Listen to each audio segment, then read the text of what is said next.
அனைவருக்கும் வணக்கம். நான் தான் உங்கள் கவிதா விஜயன் பேசுறேன். கவிஸ் போட்காஸ்டுக்கு இன்னொரு தலைப்பின் கீழ் உங்கள் அனைவரையும் வரவேற்பதில் மிக்க மகிழ்ச்சி. உலகெங்கிலும் இருந்து அன்பும் ஆதரவும் அளித்து வரும் அனைத்து நல்லுள்ளங்களுக்கும் என் மனமார்ந்த நன்றிகள். இன்னைக்கு நான் எடுத்திருக்க தலைப்பு, why you don't trust your emotions, healing from narcissistic abuse. அதாவது என்கிட்ட நிறைய வியூவர்ஸ் ஆகட்டும், இல்லை சிஸ்டர்ஸ் நிறைய பேர், என்னுடைய சப்ஸ்கிரைபர்ஸ் என்கிட்ட பர்சனலாக கேட்குற ஒரு கேள்வி ஒன்று இருக்கு. என்ன அப்படின்னாக்க, நீங்க ஏன் நார்சிஸ்ட பத்தி அதிகமா பேசாம நார்சிஸ்ட் ஹீலிங்கை பத்தி பேசுறீங்க? எனக்கு அவங்கள பத்தி தெரிஞ்சுக்கணும்னு ஆசை. அவங்க எப்படிலாம் பிஹேவ் பண்ணுவாங்க, எப்படிலாம் இருப்பாங்க அப்படின்னு நான் தெரிஞ்சுக்கணும். அதுக்கு தகுந்த மாதிரி நான் என்ன நான் மாத்திக்க முடியும், சரி பண்ண முடியும். ஸோ அதனால நீங்க நார்சிஸ்ட பத்தி அதிகமா பேசுங்க அப்படின்னு என்கிட்ட கேட்குறாங்க. ஸோ இந்த இடத்துல நான் அவங்களுக்கு கொடுத்த பதில் என்ன அப்படின்னா, நம்ம அவங்கள பத்தி தெரிஞ்சு ஒன்றும் பண்ண போறது கிடையாது. அது நமக்கு தேவையும் இல்லை. ஏன்னா நார்சிஸ்ட பத்தி இங்க ஆராய்ச்சி பண்றது முக்கியமே கிடையாது. அவங்க உங்களுக்கு கொடுத்த பாதிப்புல இருந்து நீங்க வெளியில வர்றதுதான் உங்களுடைய பொறுப்பு. இது ஏத்துக்க முடியாதுதான். அது எப்படி அவங்க எனக்கு இவ்வளவு கஷ்டம் கொடுக்குறாங்க, ஆனா அதெல்லாத்தையும் அவங்கள அப்படியே அங்கேயே விட்டுட்டு நான் எப்படி என்னோட ஹீலிங்கை நான் ஸ்டார்ட் பண்ண முடியும்னு கேட்டா, அப்படித்தான் நீங்க பண்ணி ஆகணும், வேற வழி கிடையாது. சோ நீங்க நார்சிஸ்ட பத்தி தெரிஞ்சுக்க அவங்கள பத்தி ஒரு குறிப்பிட்ட அளவு தெரிஞ்சிருந்தா போதும். சோ அவங்க உங்களுக்கு பாதிப்பை உண்டாக்கி இருக்காங்கன்னு நீங்க தெரிஞ்சுக்கிட்டீங்க அப்படின்னா, அந்த பாதிப்புல இருந்து வெளியில வர்றதுதான் நீங்க எடுக்கிற புத்திசாலித்தனமான முடிவு. ஆனா அவங்கள பத்தி இன்னும் மேல மேல தெரிஞ்சுக்கணும்னு நீங்க போனீங்க அப்படின்னா, உங்களுக்குள்ள இருக்கக்கூடிய அந்த பாதிப்பை மறந்துருவீங்க. உங்க கவனம் முழுக்க முழுக்க திரும்ப அவங்கள்ட்டே தான் போய் நிற்கும். அவங்கள மாத்த முயற்சி பண்ணுவீங்க. நான் தெரிஞ்சுக்க வேண்டான்னு சொல்லல, ஒரு அளவோட அவங்கள பத்தி தெரிஞ்சுக்கிட்டா போதும். ஸோ என்னுடைய போட்காஸ்ட்ல நான் ஆரம்பத்துல நார்சிஸ்ட பத்தி தேவையான அளவு நான் எக்ஸ்பிளைன் பண்ணிட்டேன். பட் ஆனா அதுக்கப்புறமேலுக்கு நான் உண்மையிலே இதை ஆரம்பிச்சதுக்கு காரணம், என்னோட ஹீலிங் எக்ஸ்பீரியன்ஸை நான் சொல்லும் போது இதை கேட்கிற நார்சிஸ்டிக் விக்டிம்க்கு அந்த பாதிப்புல இருந்து அவங்களால வெளியில வர முடியும் அப்படின்ற நம்பிக்கையை அவங்களுக்குள்ள கொடுக்கணும் அப்படின்றதுதான் என்னுடைய போட்காஸ்டோடைய நோக்கம். அதுல ஒரு தலைப்பா இன்னைக்கு நான் எடுத்திருக்கிறது தான் இந்த தலைப்பு. நாம ஏன் நம்ம எமோஷன்ஸை நம்ப மாட்டேன்றோம். ஸோ நம்ம போட்காஸ்ட் உள்ள போகலாம். ஸோ இந்த ஸ்ட்ரகிள், நாம நம்மளுடைய எமோஷன்ஸை நம்பாம இருக்கக்கூடிய இந்த ஒரு பாதிப்பு நம்ம எல்லாருமே அனுபவிச்சுட்டு இருக்கோம். பட் ஆனா வெளியில சொன்னது கிடையாது. நீங்க அப்படி சொன்னீங்கன்னா உங்களுக்கான வேலிடேஷன் கிடைச்சது கிடையாது. அதை ப்ரஷ் அப் பண்ணிட்டு தான் போயிருப்பாங்க. அது ஒண்ணும் இல்லை அப்படின்ற கமாண்ட உங்களுக்கு கொடுத்துருப்பாங்க. நீங்க சைலண்டா சஃபர் ஆயிட்டு இருப்பீங்க. Not trusting your own emotions. இதுல முக்கியமா நீங்க தெரிஞ்சுக்க வேண்டியது, உங்க எமோஷன்ஸை நீங்க நம்ப வேண்டிய அவசியம் இருக்கு அப்படின்னு உங்களுக்கு இது வரைக்கும் யாரும் சொல்லி கொடுக்கல. எஸ்பெஷலி நார்சிஸ்டிக் அபியூஸ்ல இருந்திருந்தீங்க அப்படின்னா நீங்க உங்களை பத்தி சிந்தனை பண்ணிருக்கவே மாட்டீங்க. உங்க அவுட்டர் வேர்ல்ட பத்தி தான் உங்களுக்கு முழுக்க முழுக்க சிந்தனை இருக்குமே ஒழிய, நீங்க உங்களோட எமோஷன்ஸ், நீங்க யாரு அப்படின்றத பத்தி அவங்க உங்களை சிந்திக்க விட்டுருக்கவே மாட்டாங்க. அதுல ஒரு பாதிப்பு தான் நீங்க உங்களுடைய எமோஷன்ஸை இது வரைக்கும் நம்பாம இருக்கிறதுக்கு காரணம். இது ரொம்ப ஆழமா நம்ம உணர்ந்திருப்போம். ஆனா இந்த கேள்வியே எப்படி தெரியுமா நமக்குள்ள உருவாகி இருக்கும்? நான் ரொம்ப ஓவர் ஆக்ட் பண்றனோ, நான் ரொம்ப டூ மச்சா இருக்கிறனோ, ஒருவேளை இதுக்கு நான் தான் காரணமோ? இது எதுவுமே நீங்க கிடையாது. பட் ஆனா உங்களுக்குள்ள எமோஷன்ஸ் வர்றப்போ நீங்க ஃபர்ஸ்ட் சிந்திக்கிறது இப்படியாத்தான் இருக்கும். நீங்க இங்க விக்டிம்ன்றத மறந்துட்டு நீங்க இங்க உங்களை குற்றவாளின்னு நினைச்சுப்பீங்க. நீங்க பாதிக்கப்பட்டவங்க. அதை விட்டுருவீங்க. அதுக்கு பதிலா நீங்க உங்களை குற்றவாளியா நினைக்க ஆரம்பிச்சிருவீங்க. உங்க உடம்புக்குள்ள ஏதோ ஃபீல் பண்ணுவீங்க. பட் ஆனா உங்க மைண்ட் இருக்கு பாத்தீங்களா, அது ஒண்ணு இல்லைன்னு சொல்லிடும் உங்களுக்கு. ஏன்னா அது உடம்புக்குள்ள ஃபீல் ஆகுறது என்னன்னு நம்ம கண்டுபிடிக்கிறது நமக்கு புதுசு. அதை அப்படியே அவாய்ட் பண்றது நம்ம எப்பயுமே பண்ணிட்டு இருக்கிறது. சோ நம்ம மைண்ட் என்ன பண்ணும், ஃபெமிலியரானதான் சூஸ் பண்ணும். சோ அப்படி நீங்க இருந்தீங்க அப்படின்னா இந்த எபிசோட் உங்களுக்கானது. இதுல முதல் பார்ட்டா நான் சொல்ல வர்றது, எப்பப்பெல்லாம் நீங்க உங்க ஃபீலிங்ஸ வெளிப்படுத்துறீங்களோ அப்போ அது சேஃப் இல்ல அப்படின்னு நீங்க உணர்றதுதான் இதுல முதல் பாயிண்ட். நம்ம எல்லாருக்குமே எமோஷன்ஸ் அப்படின்றது இயற்கையான ஒரு உணர்வு.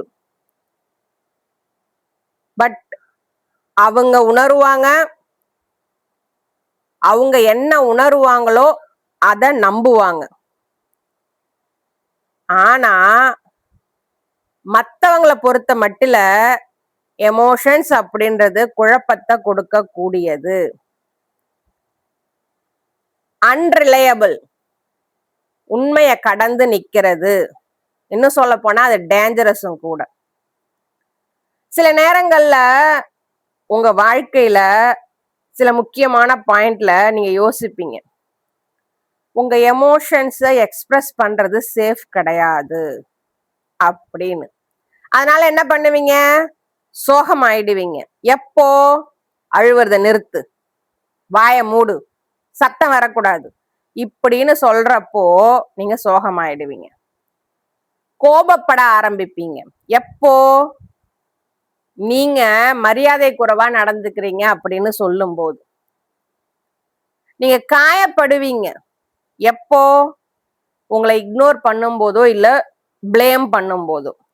சோ இதனால நீங்க உள்ளுக்குள்ள என்ன லேர்ன் பண்ண ஆரம்பிச்சுப்பீங்க அப்படின்னாக்க, என்னோட எமோஷன்ஸ் இங்க அக்செப்டபிள் கிடையாது அப்படின்னு நீங்க நினைச்சிருவீங்க. இப்போ இந்த இடத்துல நார்சிஸ்டிக்கோட ஃபீலிங்ஸ் அப்படின்றது அவங்களுக்கு அது உண்மையா இருக்கும், அவங்க அதை உண்மை நம்புவாங்க, அவங்க அதை இயற்கைன்னு நினைப்பாங்க. பட் ஆனா நமக்கு அந்த ஃபீலிங்ஸ் வர்றப்போ அவங்க அதை கன்ஃபியூஷனா மாத்துவாங்க, டேஞ்சரஸா பார்ப்பாங்க, உண்மைக்கு புறம்பானதுன்னு சொல்லுவாங்க. இதனால நாம என்ன ஃபீல் பண்ணுவோம், சோகமாயிடுவோம், கோபப்படுவோம், காயப்படுவோம். சோ நம்ம உணர்வுகளை வெளிப்படுத்துறது சேஃப் இல்ல அப்படின்னு நாம இங்க முடிவு பண்ணிடுவோம்.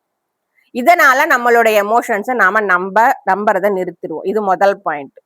ரெண்டாவது பாயிண்டா நான் சொல்றது, நம்மளுடைய ரியாலிட்டி இங்க கேள்வி கேட்கப்படும்.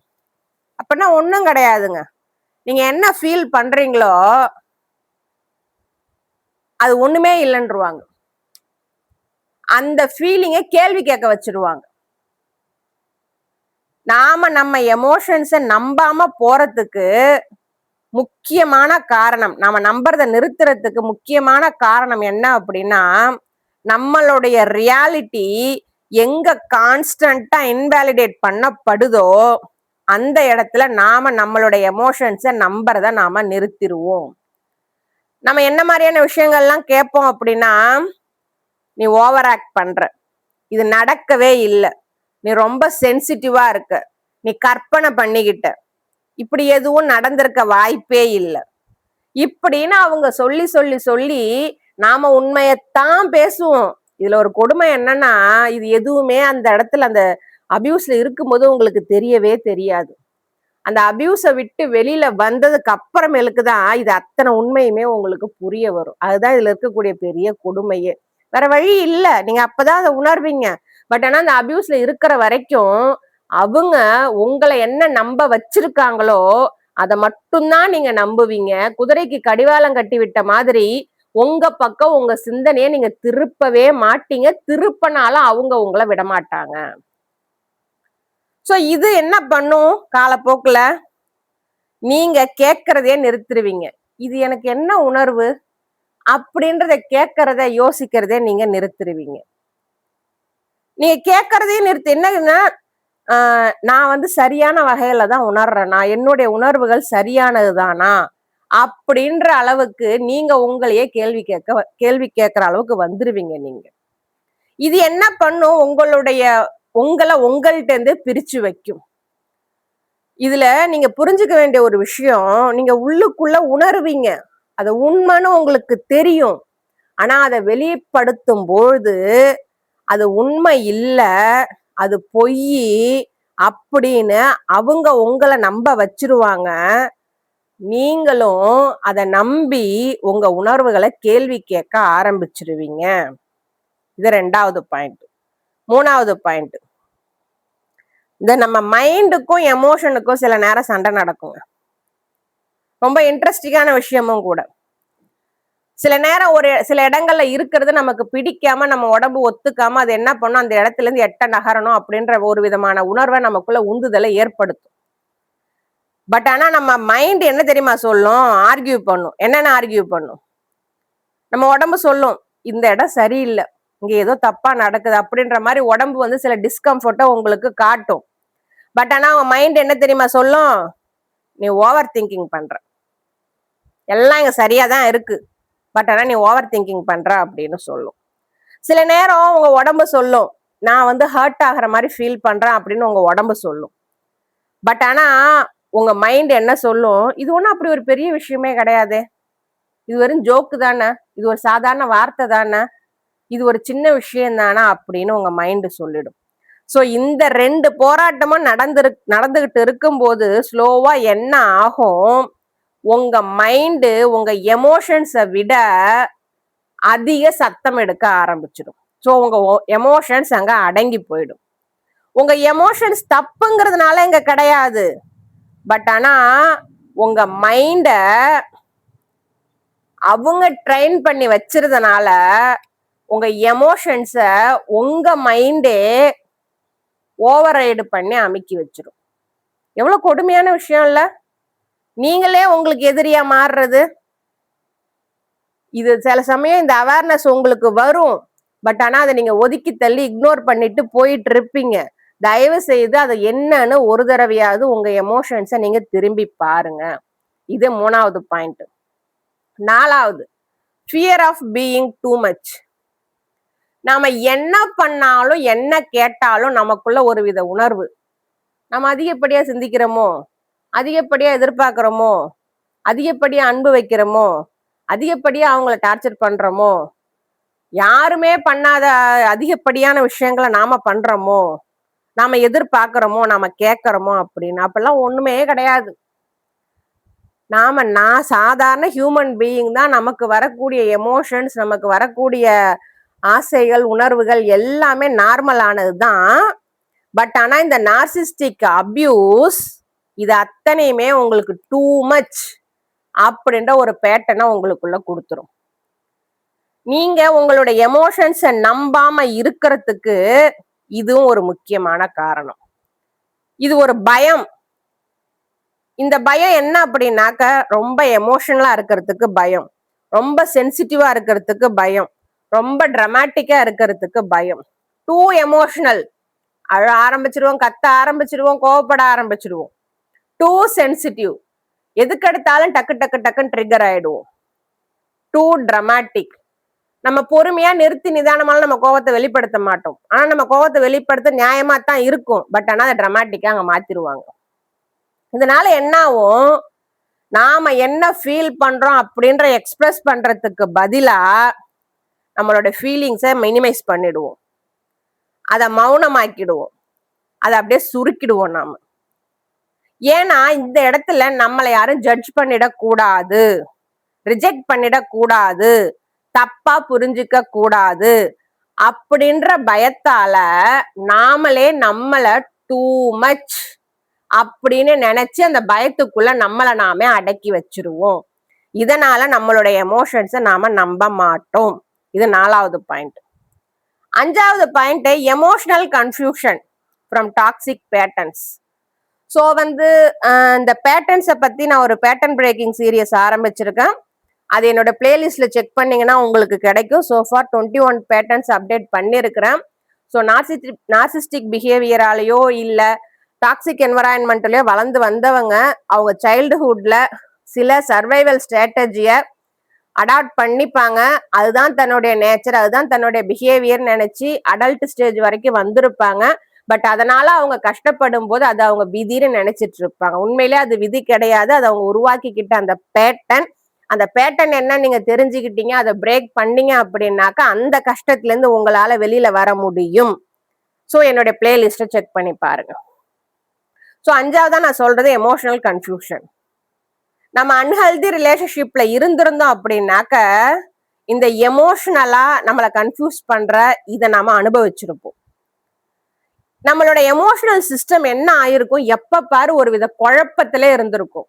அவங்க நம்மளை விரும்புறாங்களா, நம்மகிட்ட பேசுவாங்களா, நம்ம கூட நிலைச்சு இருப்பாங்களா, இல்ல நம்மளை விட்டு போயிடுவாங்களா, நம்ம இப்படி பேசினா அவங்க இப்படி நினைச்சுப்பாங்களா, இல்ல அவங்க நமக்கு வந்து உண்மையா இருக்க மாட்டாங்களா, நமக்கு துரோகம் பண்ணிடுவாங்களா அப்படின்ற இந்த குழப்பம் நமக்குள்ள இருந்துகிட்டே இருக்கும். எஸ்பெஷலி நார்சிஸ்டிக் அபியூஸ் விக்டிம் எல்லாருக்குமே இந்த குழப்பம் இருந்துகிட்டே இருக்கும். சோ நாம இந்த இடத்துல எப்படி கண்டிஷன் பண்ணப்பட்டு வச்சிருப்போம் அப்படின்னாக்க நாம ரியாக்ட் பண்றத நாமளே சந்தேகப்படுவோம். மத்தவங்களுடைய பிஹேவியரை ஜஸ்டிஃபை பண்ணிட்டே இருப்போம். நம்மளுடைய டிஸ்கம்ஃபர்ட் அதை நாம இக்னோர் பண்ணிட்டே இருப்போம். நம்மளுடைய ஃபீலிங்க்கு வேலிடேஷன் தேடிக்கிட்டே இருப்போம். ஸோ நம்ம எமோஷன்ஸை நாம நம்புறதுக்கு பதிலா இந்த மாதிரி அவங்களால கொடுக்கப்பட்ட இந்த கண்டிஷனை நாம எடுத்து ஃபாலோ பண்ணிட்டு இருக்கிறதுனால இந்த இடத்துல நம்ம எமோஷன்ஸை நாம நம்புறத நாம நிறுத்திடுவோம். நாம அடுத்தவங்களை சார்ந்தோ இல்ல அவங்கதான் நம்மளை டிஃபைன் பண்ணணும், அவங்கதான் நமக்கு சந்தோஷம் கொடுக்கணும், அவங்கதான் நம்மளை நல்லா பார்த்துக்கணும் அப்படின்ற ஒரு எதிர்பார்ப்புலயும் குழப்பத்திலையும் நாம நம்மளுடைய எமோஷன்ஸை நம்புறத அந்த குழப்பத்திலேயே நாம இருப்போம். இது 5வது பாயிண்ட். 6வது பாயிண்டா நான் சொல்றது, இந்த உங்களை நீங்க நம்ப மாட்டேன்றீங்க இல்லையா, அதுக்கு நீங்க என்ன விலை கொடுக்குறீங்க? யோசிச்சு பார்த்திருக்கீங்களா என்னைக்காச்சும்? உங்க உணர்வுகளை நீங்க நம்பல, அவங்க நம்ப விடாம பண்ணிட்டாங்க, அதையே நீங்க ஃபாலோ பண்ணிட்டு இருக்கீங்க. இதனால நீங்க என்ன இழந்திருக்கீங்க அப்படின்றத என்னைக்காச்சும் யோசிச்சு பார்த்திருக்கீங்களா? நீங்க உங்களுடைய எமோஷன்ஸை நம்புறத எப்போ நிறுத்துறப்போ அது உங்களுடைய எல்லாத்தையுமே பாதிக்கும். என்னென்ன பாதிக்கும் நான் சொல்றேன் பாருங்க. அந்த சுச்சுவேஷன் உங்களுக்கு நல்லதா இருக்காது, அங்க அபியூஸ் நடந்துகிட்டு இருக்கும், நீங்க நிம்மதியா இருக்க மாட்டீங்க, கஷ்டப்படுவீங்க, வேதனைப்படுவீங்க, வருத்தப்படுவீங்க, உடல் அளவுலயும் சரி மனதளவிலையும் சரி நீங்க ரொம்ப காயப்படுவீங்க. ஆனா அங்கேயேதான் தங்கிட்டு இருப்பீங்க. அது உங்களை அங்கேயே தங்க வச்சிருக்கும். அங்க இருக்கிற ரெட் பிளாக்ஸ் எல்லாத்தையும் தூக்கி போடுவீங்க. அந்த ரெட் பிளாக்ஸ் எதையுமே உண்மைன்னு நீங்க நம்ப மாட்டீங்க. உங்களுக்கான முடிவுகள் சுத்தமா உங்களுக்கு எடுக்கவே முடியாது. எடுக்கிறது ரொம்ப போராடுவீங்க. உங்களுக்கான ஒரு முடிவை நீங்க எடுத்தீங்க அப்படின்னா அதுல 1008 கேள்வி வரும், 1008 குழப்பம் வரும். அவங்க உங்களை சந்தேகப்பட வச்சு தூக்கி போட வச்சிருவாங்க. 4வது, நீங்க உங்களுக்குள்ள கனெக்டடாவே இருக்கவே மாட்டீங்க. நீங்க யாருன்னே உங்களுக்கு தெரியாது. அடுத்து ரீஅஷூரன்ஸ் கேட்டுக்கிட்டே இருப்பீங்க. என்னை விட்டு போயிட மாட்டியா, என்கிட்ட பேசுவல்ல, எனக்கு கால் பண்ணுவல்ல, எனக்கு மெசேஜ் பண்ணுவல்ல, இந்த உறவு நிலைக்கும் இல்ல, என் மேல அன்பு வச்சிருக்கல்ல, இதை நான் செய்யலாமா, இது உனக்கு பிடிக்குமா, எனக்கு இது பிடிச்சிருக்குது அப்படின்னு எல்லாத்துக்குமே ரீஅஷூரன்ஸ் கேட்டுக்கிட்டே இருப்பீங்க. சீக்கிரம் நம்ப மாட்டீங்க. சோ இது என்ன ஆகுது, உங்களுடைய இன்டர்னல் உள்ளுக்குள்ள உங்களுடைய அந்த சிஸ்டம், கைடன்ஸ் சிஸ்டம் உடைஞ்சதுனால உடைச்சு வைக்கப்பட்டிருக்கு. அதனால நீங்க இது அத்தனையும் பண்ணிட்டு இருக்கீங்க. சோ நீங்க இழந்தது இதுதான், உங்களுடைய ஓன் சிஸ்டம், உங்களுடைய ஓன் கைடன்ஸ். அதை நீங்க இழந்துட்டீங்க. நீங்க உங்க உணர்வுகளை நம்பாம இருக்கிறதுனால உங்களுடைய கைடன்ஸ் சிஸ்டம், உங்களுக்குள்ள இயற்கையா உருவாகி இருந்த அந்த கைடன்ஸ் சிஸ்டத்தை நீங்க இழந்து இருப்பீங்க. அதுதான் அந்த வலி, உங்களுக்கு வர்ற அந்த வலிக்கு காரணம் அதுதான். ஏன் வலிக்குதுன்னு தெரியாம வலிய உணர்றீங்க இல்லையா ஒரு ரிலேஷன்ஷிப்ல, அதுக்கு அதுதான் காரணம். அடுத்து 7வது பாயிண்ட், முக்கியமான உண்மைங்க. உங்க எமோஷன்ஸ் அப்படின்றது எல்லாமே சிக்னல்ஸ். என்ன சிக்னல்ஸ்னு பார்க்கலாமா? அதை ரீஃப்ரேம் பண்ணி பார்க்கலாமா? உங்க எமோஷன்ஸ் எதுவுமே இங்க ப்ராப்ளம் கிடையவே கிடையாது. எல்லாமே சிக்னல் தான். உங்க உடம்பு உங்களுக்கு கொடுக்கிற சிக்னல்.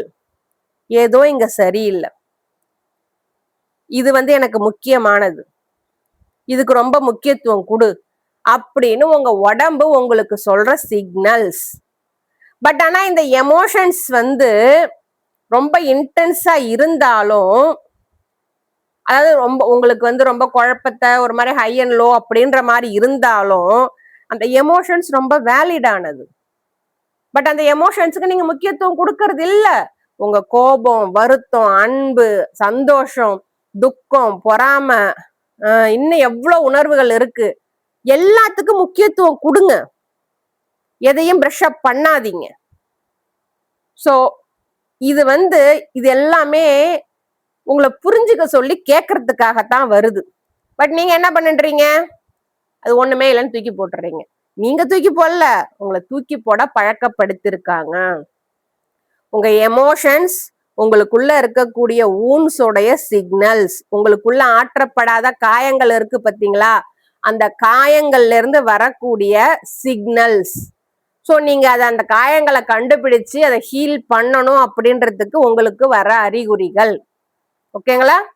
அடுத்து 8வதா நான் சொல்றது, உங்க எமோஷன்ஸ் நம்பணும் அப்படின்னா உங்களை நீங்க ரீபில்டு பண்ணுங்க, ரீகன்ஸ்ட்ரக்ட் பண்ணுங்க, உங்களை நீங்களே புதுப்பிக்க ஆரம்பிங்க. ஹீலிங் அப்படின்றது இங்கதான் ஸ்டார்ட் ஆகும். ஆனா பட் நீங்க ஃபோர்ஸ் பண்ண முடியாது.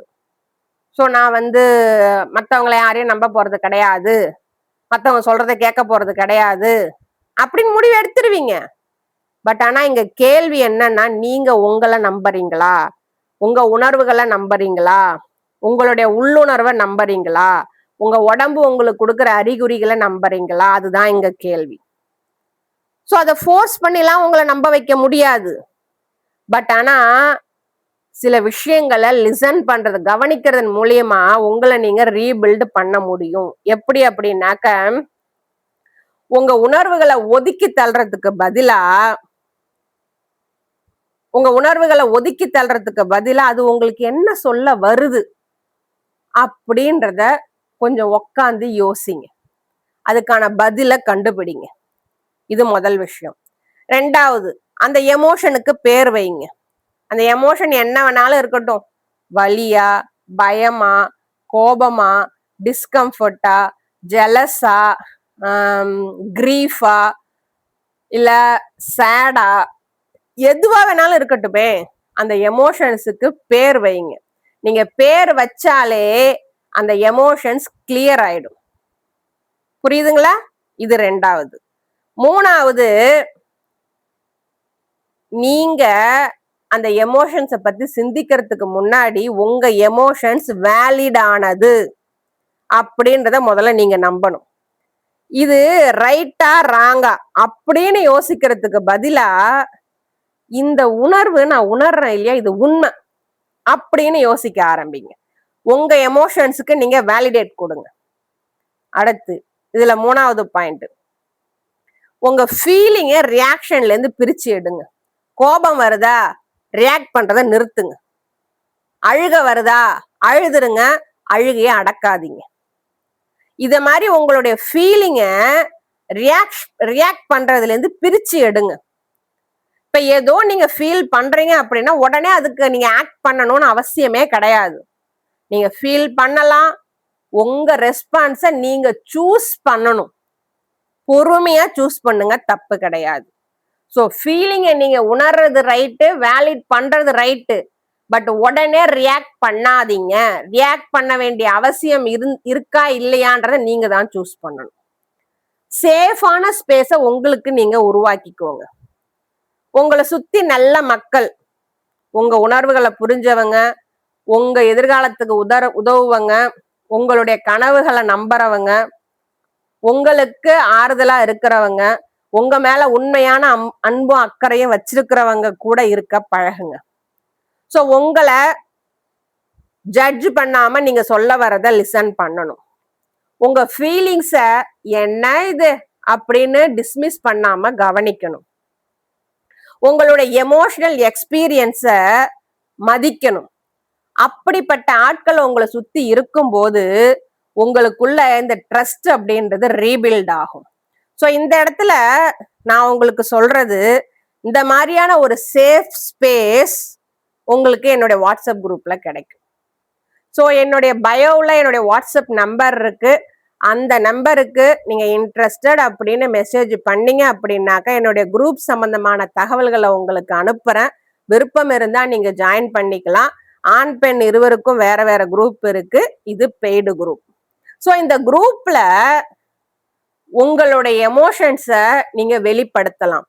உங்களை இங்க யாரும் ஜட்ஜ் பண்ண போறது கிடையாது. பட் ஆனா உங்க எமோஷன்ஸை வேலிட் பண்ற ஸ்பேஸ் இங்க இருக்கு. உங்க எமோஷன்ஸ் உடைய ரீசனை வந்து கண்டுபிடிக்கிற ஸ்பேஸ் இது. ஏன் நீங்க இப்படி பிஹேவ் பண்றீங்க அப்படின்றத உங்களை புரிஞ்சுக்க வச்சுக்கிற ஸ்பேஸ் இந்த வாட்ஸ்அப் குரூப்ல உங்களுக்கு கிடைக்கும். ஸோ ஒரு நாளும் ஒரு பேட்டர்னை பத்தியோ ஒரு ஃபீலிங்கை பத்தியோ இங்க